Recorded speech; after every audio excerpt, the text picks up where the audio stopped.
एक 74 साल का बूढ़ा आदमी देश हित में अपने शौक पूरे करने के लिए विदेशों में मेडल बटोरता घूम रहा है और हम हाथ पर हाथ धरे बैठे हुए हैं। अरे लानत है हम 140 करोड़ देशवासियों पर। क्या हम अपने परिधान मंत्री को उसके महान कामों के लिए 10-20 पुरस्कार भी नहीं दे सकते? मैं इस देश की जनता से निवेदन करती हूं कि साहब के लिए कुछ नए पुरस्कारों का सृजन करें। साहब और उनकी पार्टी ने देश से लोकतंत्र के उन्मूलन के लिए कितना प्रयास किया।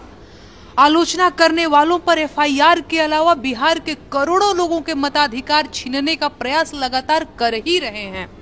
क्या हम सभी देशवासी इन प्रयासों के लिए साहब को लोकतंत्र मर्दक की उपाधि से सम्मानित नहीं कर सकते? ये अवार्ड आपको और केचुआ को साथ साथ लेना होगा। मणिपुर सुलगता रह गया और आप विदेशों के चक्कर काटते रहे।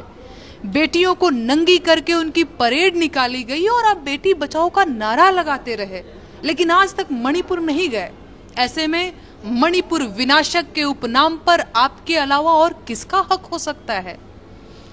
देश का गौरव रही तमाम सरकारी कंपनियों से लेकर आम जनता के पैसों से बने एयरपोर्ट और रेलवे स्टेशन तक आपने जिस तरह कौड़ियों के दाम पर बेच दिए, नटवर लाल स्मृति सम्मान के हकदार सिर्फ और सिर्फ आप हैं और कोई नहीं।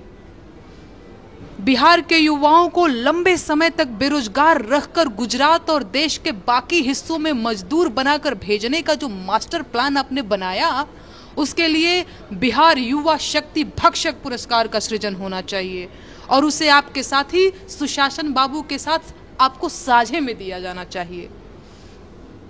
आपके शासन काल में बलात्कारियों का जिस तरह मनोबल बढ़ा और आपकी पार्टी के नेताओं ने जिस तरह के कारनामे किए, बलात्कारी बाबाओं को जिस तरह पेरोल पर रिहाई मिलती रही, उसके लिए बलात्कारी रक्षक पुरस्कार की शुरुआत भी की जानी चाहिए। अग्रिम बधाई।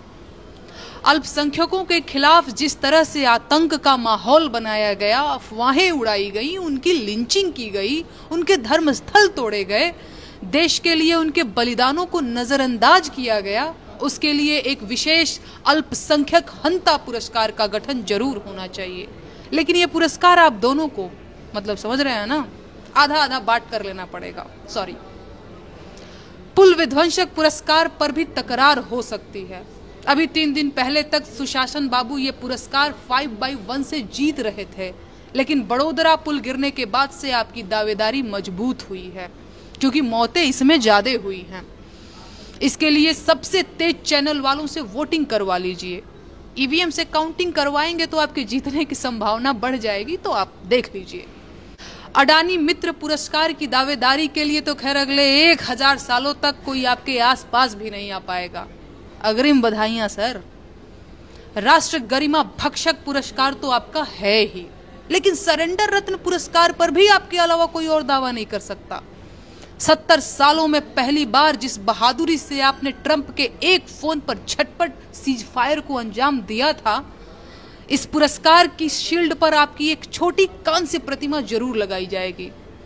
लेकिन भ्रष्टाचारी उद्धारक पुरस्कार आपको और ईडी को साझे में दिया जाएगा।